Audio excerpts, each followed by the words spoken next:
Okay, here's my quick and dirty coop tour. I'm going to start from the back just because it's open and it's easier. But this here is the rooster side of our pen. We've got a double coop, so there's a big coop at that end and a little coop here. This was originally built to be a brooder for having baby chicks so that they could integrate slowly with the rest of the flock. The last time we hatched chickens, I ended up with two big, beautiful Brahma mix roosters that don't get along with everybody else, but they get along with each other. So this is their bachelor pad. Even so, because it was built as a brooding hutch, it does have a nesting box. Hey, what are you doing in there, peeps? For the boys, we have a baseball bat cut in half that is their roosting bar. That's what they sleep on. And at the other end is their food and water. And I'll show the other side here in a minute. As far as hooking and latching, we do have, you know, a little latch so that we can keep it open to air it out. There's Pete's going down the ladder. That's the inside of their coop. There's a chicken guard automatic door that is electric, so it goes up and down automatically. There's their outside door, and then you can see there's an inside door that separates the two halves of their inside run, and that's how we keep them separated.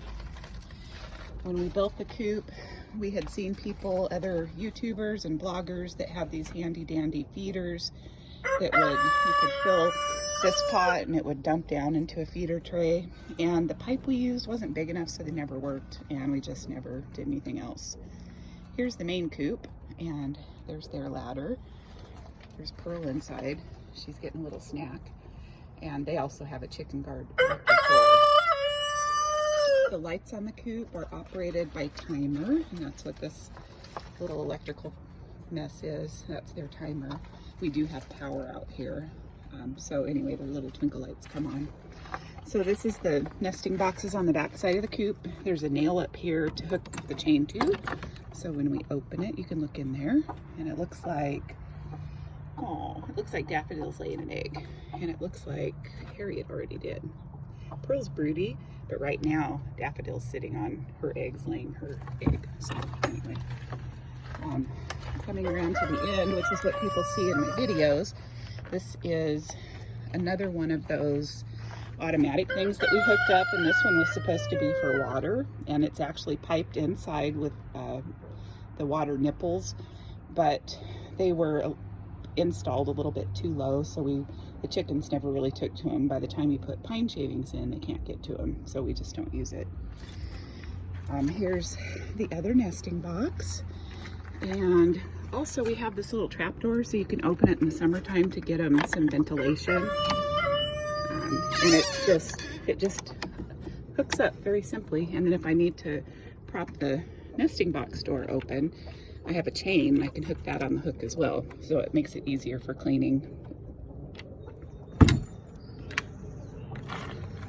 Let's see. Coming around to the front side, there's the main door. And there's the man door for going inside. As you can see, I went a little bit crazy with my antique hardwire just because I thought it was cute. My chickens are my pets, so, you know, you do what you do. Homemade curtains, the works. Okay, here's their roosting bar. They have that. And, of course, food and water. My coop's dirty, but it's not time to clean it yet, so sorry about that. There's the controller for the chicken guard door. If I were to do that again, we would have put it on the other side where the man door is. It's very hard to get to. You actually have to climb in there to change the settings. I also have nanny cams in both of my coops, so I can watch my chickens day and night.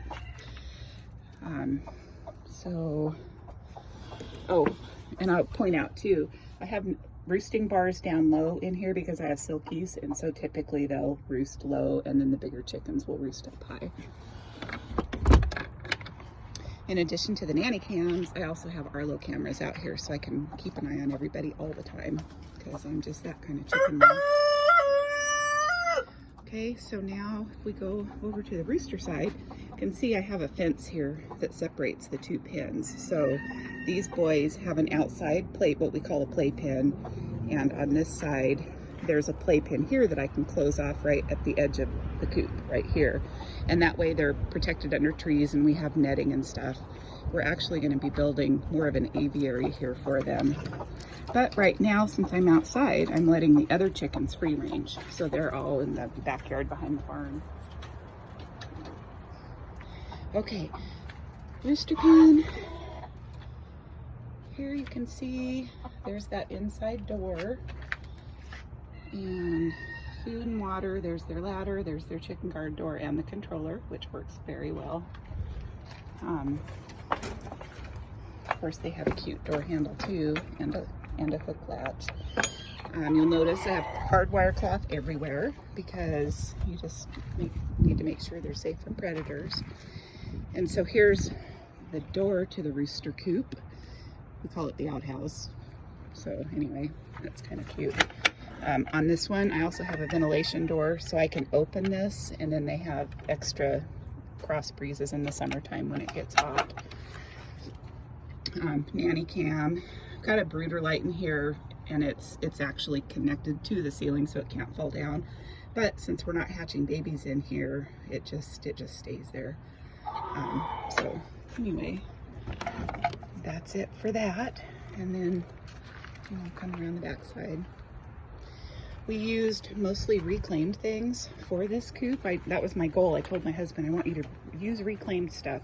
So a lot of the parts in here, like the ladders and actually the structure of the door and the frame, this was from our kids' bunk beds. Our kids are all, the youngest one's 23, so didn't need those anymore. And that's a little table that my husband built just so I'd have something to set feeders and waters on when I'm working out here. So that's it. I hope this is helpful. If you have any questions, let me know. This coop was completely homemade, home designed, and we love it.